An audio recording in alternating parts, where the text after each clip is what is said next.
We constantly hear about supply chain, supply chain. The supply chain is all screwed up. And somehow Biden needs to do something about it. Democrats need to do something about it. It's their mismanagement that's causing the problem. Inflation is starting to go up, and it's because of the supply chain, and inflation is because of what Biden is doing. Look, here are some statements of fact. Inflation is not being caused neither. Well, I tell you what, let's go ahead and play the supply chain, some inserts, some clips from the supply chain issue that actually played on 60 Minutes, which I thought was quite well done. And it points out that this has nothing to do with the government. And then we'll go into a little bit deeper into the supply chain issue, and not only the supply chain issue, but also the inflation issue. I think it is very important for us to understand this. Check this out. 60 Minutes did an important piece. I'm going to put the screen up right now.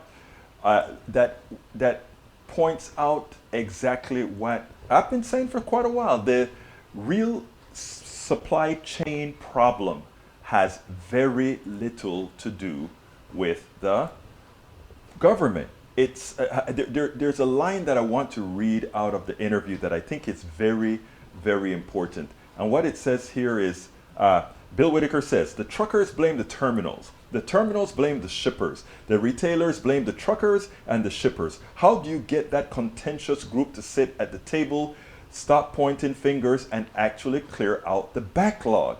And of course, Gene Soroka, one of the port managers, says that's been the toughest part. They cannot actually get it done. Singapore and all these other countries have invested in infrastructure to solve these types of problems.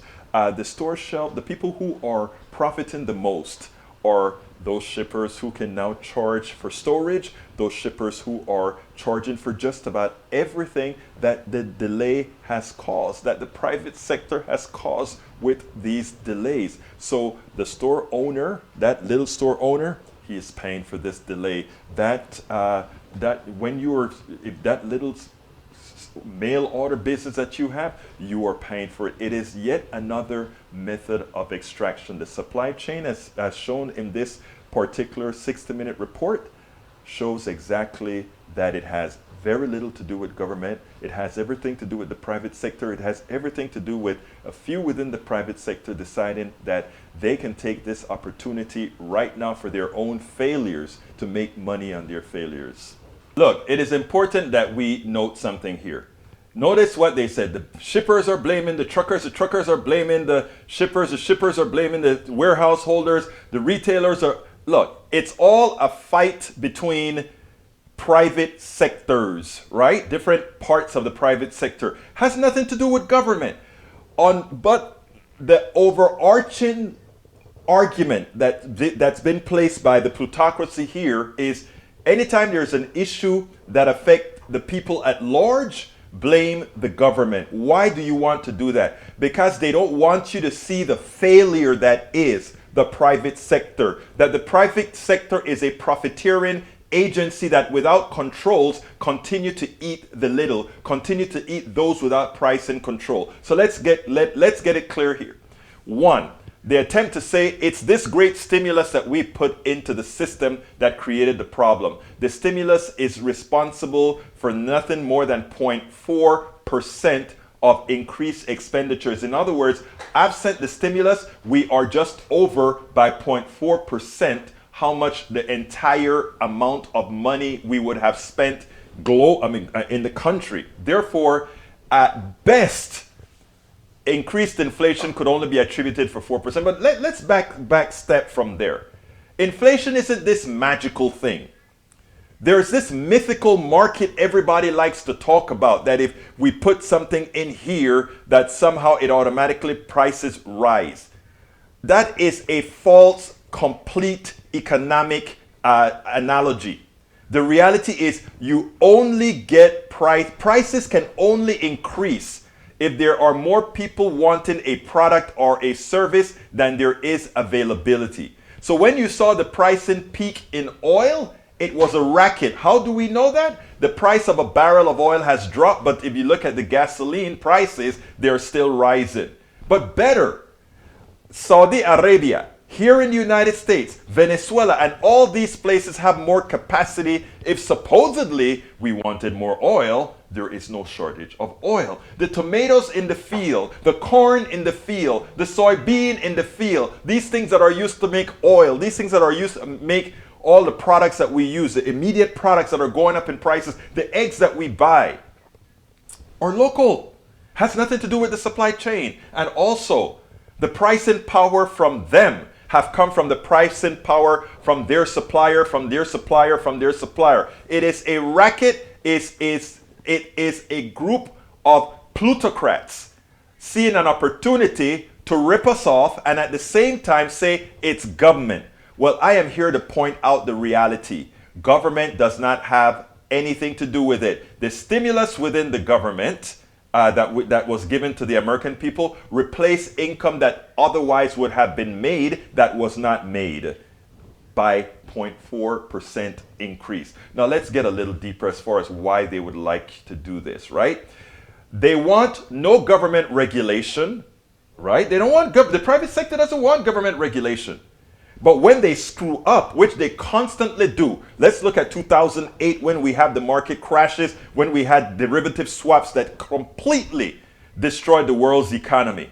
Government came to their rescue. When it comes to creating products for drugs, etc., the universities create the products and then these people take it and then they sock it to you because you pay for it in taxes to develop it. You pay for it as they market it. You pay for it.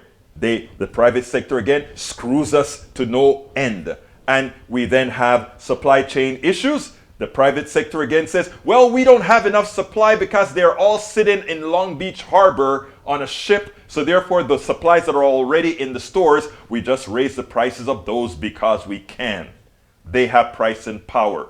Another failure of the public sector because they don't want government interference. Now think about this. If we had government regulation that said just-in-time inventory will be penalized as opposed to making sure that you are forced to have a certain amount of inventory. If we did all these things, if government had an equal playing field for all businesses to keep the comfort of the masses. In other words, if we did the things to make sure that these shortages didn't occur by forcing a particular company methodology in the way things are done, they'll say, oh, government interference, because it will reduce on the profits the profiteers would make. But we could do that.